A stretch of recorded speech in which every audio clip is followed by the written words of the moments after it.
Hi hello all my dear மெம்பர்கள் எல்லாரும் எப்படி இருக்கீங்க? நல்லா இருக்கீங்களா? நானும் நல்லா இருக்குங்க. எல்லாருக்கும் புத்தாண்டு வாழ்த்துக்கள். எப்படி போச்சு first day of the year? என்ன இருக்குது முதலாச்சு செவ்வாய்க்கிழமை நேற்று புதன்கிழமை நீங்கள் விழாக்கிழமை எல்லா வேலையும் அப்படி தான் போயிட்டுருக்கு. ஏன்னா மாறுதான் நல்லா யோசிக்காதீங்க. கேலண்டர் மாறிச்சு, வருஷம் மாறிச்சு. போன வருஷம் நம்ம எதெல்லாம் தப்பு பண்ணோம், எங்கெல்லாம் தப்பு பண்ணோம் அதெல்லாம் மாற்றிக்கிட்டு இந்த வருஷம் அந்த தப்பு நடக்காமல் எப்படி அந்த ஃபைனான்ஷியல் ப்ராப்ளமை நம்ம ஃபேஸ் பண்ணணும்னு சொல்லிட்டு யோசித்து பிளான் பண்ணுங்கள். அந்த ப்ராப்ளம்ஸ் மறுபடியும் அதே மாதிரி வராமல் பார்த்துக்கோங்க. ஒரு 10 வருஷத்துக்கு முன்னே நாங்கள் ஸ்கூல் படிக்கிறப்பெல்லாம் நம்மளுக்கு பிடிச்ச ஹீரோஸோடைய கார்டுகள்லாம் வரும். அந்த கார்டை வாங்கி ₹1 ₹2 சொல்லிட்டு அதை நம்மளுக்கு பிடிச்ச ஃப்ரெண்ட்ஸுக்கு தருவோம். அவன் நம்மளுக்கு திருப்பி தருவான். நம்ம தராத ஒருத்தன் நம்மளுக்கு தருவான். அவனுக்கு அடுத்த விஷயம் எப்படியாச்சும் தந்தணும்னு சொல்லிட்டு இப்போத்திருந்தே இந்த விஷயமே அதை பிளான் பண்ணுவோம். அடுத்த விஷயம் கண்டிப்பாக அவனுக்கு தந்தணும்னு சொல்லிட்டு அது ஒரு பக்கம் போவோம். அப்புறம் இந்த புக் ஸ்டோர் ஃபேன்சி ஷாப்லலாம் க்ரீட்டிங் கார்ட்ஸ் செம்மையாக ஃபுல்லாக அடிக்க வச்சுருப்பாங்க. நம்மளுக்கு பிடிச்சதை வாங்கி ஃப்ரெண்ட்ஸுக்கு ஃபேமிலிஸ்க்கு லாங்கில் இருக்கிறவங்களுக்கெல்லாம் தந்துட்டு ரொம்ப தூரத்தில் இருக்கிறவங்களுக்கு கொரியர்லாம் அனுப்பிச்சு ஆடு வந்துச்சான்னு சொல்லிட்டு ஃபோன் பண்ணி கேட்டு செம்ம ஜாலியாக போனோம். இப்போல்லாம் வந்து சோஷியல் மீடியா வந்துட்ட பிறகு ஃபேஸ்புக், வாட்ஸ்அப், இன்ஸ்டாகிராம் அந்த ஸ்டிக்கர்ஸ் அனுப்பிச்சிட்டோம், விஷ் பண்ணிட்டோம், நம்மளுடைய வேலையை முடிச்சுன்னு சொல்லிட்டு அப்படியே விட்டுருவோம். என்னமோ எப்படியோ போயிட்டுருக்கு. சரி, இப்போது இன்னொரு சின்ன கேள்வி கேட்டுருக்கு. நம்ம வீடியோக்குள்ளே போகிறதுக்கு முன்னாடி பெண்கள் எப்போ ஒரு தைரியமாக எல்லாமே கற்றுன்னு இருக்காங்க நினைக்கிறீங்க? 2020, 2020 இப்போவா இல்லை முன்காலத்துலேருந்தே அப்படி தான் இருக்காங்களா?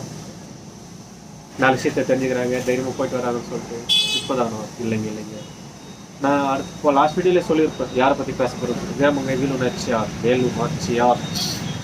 அவங்க வந்து 1730 பிறகுறாங்க. அவங்க அப்பா வந்து ஒரு பையனை வளர்க்குறாங்க, ஒரு ஆம்பளை மாதிரி வளர்க்குறாங்க. குதிரை சவாரி, யானை சவாரி, கத்தி, சிலம்பம், என்னென்ன வில்வதிங்கிறது எல்லாமே கற்றுத்தராங்க. எல்லா நாட்டுக்கும் அவங்க தனியாகவே குதிரையிலே போயிட்டு வராங்க. இப்போ நம்ம ஒரு லாங்குவேஜ் கற்றுக்கிறதுக்கே கஷ்டப்படுறோம். தமிழ், தெலுங்கு, இங்கிலீஷ், கன்னடா அப்படின்னு சொல்லிட்டாங்கன்னா அவங்க அப்பயே வந்து தமிழ், தெலுங்கு, கன்னடா, மலையாளம், உருது, ஃப்ரெஞ்சுன்னு சொல்லிட்டு இத்தனை லாங்குவேஜ் கற்று வச்சுன்னு இருக்காங்க. என்ன எப்படி தான் அப்படியெல்லாம் கற்றுக்கிறவங்க நம்ம இப்பயே கஷ்டமாக இருக்குதுன்னு சொல்கிறோம். அப்போ காலகட்டத்தில் இன்னும் எவ்வளோ இந்த சோஷியல் மீடியாவோ எதுவுமே இருக்காது. ஆனால் அவங்களே அப்போ அவ்வளோ இன்ட்ரெஸ்ட்டாக கற்றுக்கிறாங்க.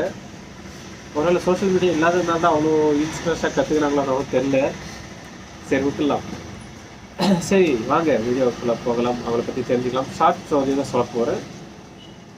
1730 பிறந்தாங்கன்னு சொல்லிட்டு சொன்னேன். அவங்களுக்கு வந்து ராமநாதபுரமில் பிறகுறாங்க. சிவகங்கை மாவட்டம் முத்துவடுகநாதர் பெரிய உடைய தேவர் அவங்களுக்கு கூட கல்யாணம் ஆகுது. அப்போ வந்து பிரிட்டிஷ்காரனுங்க ஆல்ரெடி உள்ளே வந்துட்டானுங்க. ரொம்ப ஊரில் இந்த வரி கட்டணும் அப்படி இப்படின்னு சொல்லிட்டு இருப்பாங்க. பட் இவங்க வீட்டுக்காரர் வந்து நான் கட்ட மாட்டேன் அப்படின்னு சொல்லிட்டு ஒரு தைரியமாக இருக்காரு. இவங்க கிட்டே நெருங்க முடியல. ஏன்னா இந்த பக்கம் வேலு நாச்சியார், ஒரு பக்கம் அவர் முத்துவடுகர். இவங்க 2 பேரும் திசை திருப்பணும்னு சொல்லிட்டு ஒரு மீட்டிங்னு சொல்லிட்டு இவங்களை வேலு நாச்சியார் ஒரு பக்கம் வர சொல்கிறாங்க, முத்துவடுகர் ஒரு பக்கம் வர சொல்கிறாங்க. முத்துவடுகரை சூட்சமாக சொல்லி அவங்கள ஒரு ஏதோ டாபிக் சொல்லிட்டு அவங்க வச்சிடறானுங்க. இவங்க சிவகங்கை மாவட்டத்துக்கு வரத்துக்குள்ளவே ஆல்ரெடி எல்லாமே அவங்க கண்ட்ரோலில் போயிட்டுருக்கு. அப்போ வந்து மருது பிரதர்ஸ் வந்து இப்போது பாயத்துக்கான நேரம் இல்லை, நம்ம கொஞ்சம் இப்போ பதுங்கணும், அவங்க கீழே படைகள் ஜாஸ்தியாக இருக்குது, கத்தி பீரங்கின்னு சொல்லிட்டு ஃபுல்லாக இருக்குது, நம்ம கீழே கத்தி கொண்டு தான் இருக்குது. அதற்காக அவங்கள ஃபேஸ் பண்ணுறதுக்கான நம்ம கீழே அந்த ஆயுதங்கள் இல்லை, நம்ம கொஞ்சம் பொறுத்து தான் ஆகணும்னு சொல்லிட்டு அவங்கள ஒரு இடத்துக்கு அனுப்பிச்சிடுறாங்க. அவங்க ஒரு இடத்துக்கு போகிறாங்க. ஒரு கட்டத்துக்கு மேலே அவங்களாலையும் முடியல, தண்ணி இல்லாமல் ரொம்ப சோர்ந்து போயிடுறாங்க. அங்கே வந்து ஒருத்தர் வந்து ஹெல்ப் பண்ணுறாங்க, உடையாருன்னு சொல்லிட்டு தண்ணியை தந்து ஹெல்ப் பண்ணுறாங்க. ஆல்ரெடி ரொம்ப டல்லாகிட்டு இருக்காங்க, ரொம்ப தூரம் பிரயாணம் பண்ணி வந்து. அந்த அம்மா சொல்லிடுறாங்க, வேலு நாச்சியார் வந்து உடையார்களை சொல்கிறாங்க, என் பின்னாடியே தான் வெள்ளக்காரங்க வந்துன்னு இருக்காங்க, அவங்க கேட்டால் என்னை பார்க்கலன்னு சொல்லிவிடு, என்னை பார்த்து தெரியும்னு சொல்லிட்டு சொன்னால் உனக்கும் ஆபத்துன்னு சொல்லிட்டு சொல்கிறாங்க. உடையாரும் சரிம்மா நான் பார்த்துக்கிறேன், நீங்கள் போயிட்டு வாங்க சொல்லிட்டு ஒத்தையடி பாதை தான் அந்த சைடில் அப்போல்லாம் அவங்கள அனுப்பிச்சிடுறாங்க. அவங்க போன கொஞ்ச நேரத்துலேயும் பின்னாடியே வெள்ளைக்காரனுங்களாம் வரானுங்க. வேலு நாச்சியாரை பார்த்தியான்னு சொல்லிட்டு சொல்கிறானுங்க. ஆமாம் தோற பார்த்து தோறன்றானுங்க. எல்லாருமே ஸ்டாப் ஆகிட்டு கிட்ட வந்துடுறானுங்க. எந்த பார்க்க போனாங்க, எங்கே போகிறத, அப்படி இப்படி நல்லா கேள்வி கேட்குறாங்க. ஏன்னா ஆல்ரெடி அவங்க டல் ஆகிட்டாங்க, ரொம்ப தூரம் பிரயாணம் பண்ணி வந்ததால். இவங்க போகிற வேகத்துக்கு கொஞ்ச நேரத்தில் அவங்களை போய் பிடிச்சிட்டாங்கன்னா ஆபத்துன்னு சொல்லிட்டு இவங்களை தாமதம் பண்ணுறாங்க. முடிஞ்ச அளவுக்கு நம்ம கண்ட்ரோல் பண்ணலாம் இவனுங்களே அப்படின்னு சொல்லிட்டு அடிக்கிறானுங்க. துப்பாக்கியில் அடிக்கிறானுங்க, மெதிக்கிறானுங்க, ட்ரெஸ்ஸு பிடிச்சி தீக்கிறானுங்க. அவங்க சொல்லவே இல்லை, சிரிச்சிக்கின்னு நான் சொல்ல மாட்டேன்னு சொல்லிட்டு சொல்லினே இருக்காங்க. ஒரு கட்டத்துக்கு மேலே அவங்க சாவ வச்சிடறாங்க. அந்த விஷயம் வந்து அந்த அம்மாவுக்கு போகுது, இது போல் உடையார சாவச்சிட்டாங்கன்னு சொல்லிட்டு. சரி, நம்ம சைடில் இருந்து உயிர் போகிறது நார்மல் டேஸில் இதுவாக இருக்கணும், நம்ம உயிர் யாருன்னா போகுதுன்னா யுத்தத்தில் தான் போகணும், இனிமேல் நம்ம சைட்லேருந்து யார் உயிரும் போகக்கூடாதுன்னு சொல்லிட்டு பிளான் பண்ணி கிட்டத்தட்ட 5 வருஷம் அந்த சரௌண்டிங்கில் இருக்கிற லேடிஸ் ஒண்டி, ஏன்னா ஜென்ஸு யாரையும் வெளியே அனுப்ப மாட்டேன்றானுங்க. வேலுண்ணா படியை சேர்த்து வச்சுன்னா நம்மளுக்கு கிட்ட வரும் சொல்லிட்டு அவங்களுக்கு ஒரு பயம் ஒன்று இருக்குது. அதனால எல்லாமே ஃபோக்கஸும் ஜென்ஸ் மேலேயே இருக்குது. அவங்க யாரும் வெளியே போகிறாங்களா வரானுங்களான்னு சொல்லிட்டு அதுக்காக 5000 பேர் பெண்கள் அந்த சரௌண்டிங்கில் இருக்கிறவங்க எல்லாரையும் ஒன்றா சேர்த்து நான் அவங்களுக்கு எல்லா விதியங்களும் கற்றுத்தராங்க. கத்தி சிலம்பம் எல்லாமே கற்றுத்தராங்க. ஆனால் இது வந்துட்டு பத்தாது. எனக்கே நம்ம கையில் துப்பாக்கி இருக்குது. நம்ம எவ்வளோதான் கத்தியும் இதுவும் கட்டைகளை வச்சுருந்தா கூட லாங்கிலேருந்து அவனுக்கு அந்த துப்பாக்கி இதெல்லாம் வச்சுறாங்க. சரின்னு சொல்லிட்டு ஒரு 5 வருஷம் கழிச்சு ஹைதர் அலின்னு சொல்லிட்டு ஒருத்தருடைய மைசூரில் இருக்கார். அவரை பற்றி தெரிஞ்சுக்கின்னு அவரோட ஹெல்ப் கேட்குறாங்க. அவரும் இந்த அம்மா பேசுறதை பார்த்து இவருக்கு இந்த அம்மா ஹெல்ப் பண்ணலாம்னு சொல்லிட்டு அவரும் முன்னாடி வராரு. இன்னும் 2-3 பேருடைய ஹெல்ப்பை வாங்கிக்கின்னு 8 வருஷம் கழிச்சு மறுபடியும் சிவகங்கை மாவட்டத்துக்கு போகிறாங்க.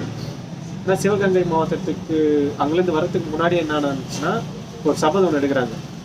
எங்கள் வீட்டுக்காரரை சாவச்சிட்டு சிவகங்கை மாவட்டம் அவங்க கையில் போயிடுச்சு. மறுபடியும் அவங்க கிட்டேருந்து இந்த சிவகங்கை மாவட்டத்தை என் கையில் எடுத்துன்னு தான் இந்த தாலியை நான் கைட்டோம்னு சொல்லிட்டு அங்கே ஒரு சபதம் எடுக்கிறாங்க. அதே போல் அதுக்கான நேரம் வந்துச்சுன்னு சொல்லிட்டு 2 படியாக போகிறாங்க. ஒரு படியை கோயிலின்றவங்க வழிநடத்துகிறாங்க. அந்த சோல்ஜர்ஸ்க்கெல்லாம் அவங்க தான் ஹெட்டு. அவங்க என்ன பண்ணால் அவங்க ஹெட்டு அந்த ஒரு டீமுக்கும் உடையாருன்னு சொல்லிட்டு தான் பேர் வைக்கிறாங்க. அவங்களுடைய ஞாபகார்த்தமாக கண்டிப்பாக இருக்கணும்னு சொல்லிட்டு கூலின்றவங்களும் அந்த அவங்களோட துப்பாக்கி இடத்துல ஒரு இடத்துல இருக்கும். இவங்க இந்த சைட்லேருந்து போர்க்களத்துக்கு வராங்க. அந்தமாக ஒரு இடத்துக்கு போனால் அங்கே இந்த வெள்ளைக்காரனுங்க ஃபுல்லாக இருக்கிறானுங்க என்ன பண்ணுறாங்க, அவங்களுக்கு அவங்களாவே இந்த விளக்கெண்ணெயை ஊற்றிக்கின்னு அந்த துப்பாக்கிங்களாக இருக்கிற இடத்துல தீயை வச்சுக்கின்னு அதில் போய் குச்சிடுறாங்க. ஃபஸ்ட்டு பெண்மணி அது உயிர் தியாகம் பண்ணுறாங்க. அது மொத்தமாக கற்று அந்த துப்பாக்கி எல்லாமே வெடிஞ்சிட்டு அவங்களும் அங்கே ஸ்பாட்லேயே இறந்துடுறாங்க. அவங்களும் ஒரு உயிர் தியாகம் பண்ணிடுறாங்க. அவங்க பண்ணிட்டதால அவனுக்கு கீழே இருக்கிற ஒரு ஆயுதம்ன்றது மொத்தமாக கம்மியாயிடுச்சு. கொஞ்சம் ஆயுதம் தான் இருக்குது. ஏன்னா அந்த அம்மா உயிர் தியாகம் பண்ணி அங்கே இருக்கிற துப்பாக்கி ரொம்ப மெட்டீரியலாக அங்கே தான் மொத்தமாக ஸ்டோப் பண்ணி வச்சிருப்பாங்க. அந்த இடத்த மொத்தமாக அழிச்சிடறாங்க. இந்த அம்மா உள்ளே போயிட்டு எல்லாரையும் சாவச்சிடறாங்க. மருது பிரதேசோட ஹெல்ப்போட மறுபடியும் இந்த சிவகங்கை மாவட்டம் அவங்க கையில் வந்தது. அந்த 10 வருஷம் அவங்க ஆட்சி பண்ணுறாங்க. அந்த 10 வருஷம் கூட வெள்ளைக்காரனுங்க கிட்ட வரதுக்கு போய் போகிறானுங்க. அந்த மாதிரி அவங்க கண்ட்ரோலில் பார்த்துன்னு மருது பிரதேசம் ஹைதர் அலி இவங்கெல்லாம் ஹெல்ப் பண்ணிட்டு செம்மையாக இது பண்ணியிருந்தாங்க. இதுதான் சொல்லலாம். இவங்களை பற்றி ரொம்ப பேருக்கு தெரியாமல் இருந்துச்சு. எனக்கும் தெரியாமல் தான் இருந்துச்சு. இப்போ ரீசெண்டாக ஒரு மீட்டிங்கில் அந்த அம்மாவை பற்றி சொன்னப்போ தான் நானே தெரிஞ்சுக்கினேன். சரி என்ன விஷயம் சொல்லி தெரிஞ்சுக்கலாம்னு சொல்லிட்டு யூடியூப்பில் கூகுளெல்லாம் பார்த்தப்ப அவங்க ஸ்டோரி தெரிஞ்சிச்சு. சரி நம்மளால் முடிஞ்சது என்ன போல் தெரியாத ஒரு 2-3 பேர் இருப்பாங்க, நாங்களும் இந்த அம்மாவை பற்றி தெரிஞ்சுக்கணும் அப்படின்னு சொல்லிட்டு தான் இந்த வீடியோ போட்டுட்ருக்கேன்.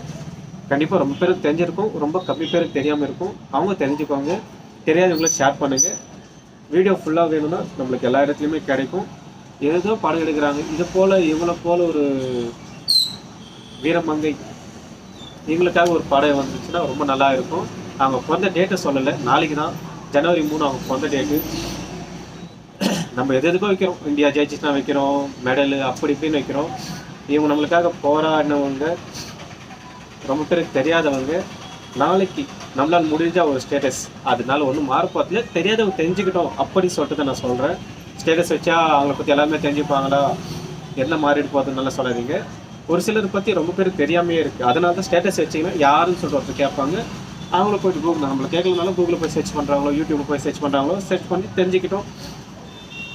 அவங்கள பற்றி தெரிஞ்சுக்கினா ரொம்ப நல்லது தான். ஒரு தைரியம்ன்றது யாருக்கும் ஆட்டோமேட்டிக்காக எல்லாருக்குமே வரும். வீரமங்காய் பற்றி தெரிஞ்சுக்கினீங்கன்னா. நன்றி. இன்னொரு வீடியோவில் பார்க்கலாம். அதுவரை உங்களிடமிருந்து விடைபெறுவது உங்கள் பசங்களை பிரதீப். பாய் பாய். ஜெய் ஹிந்த்.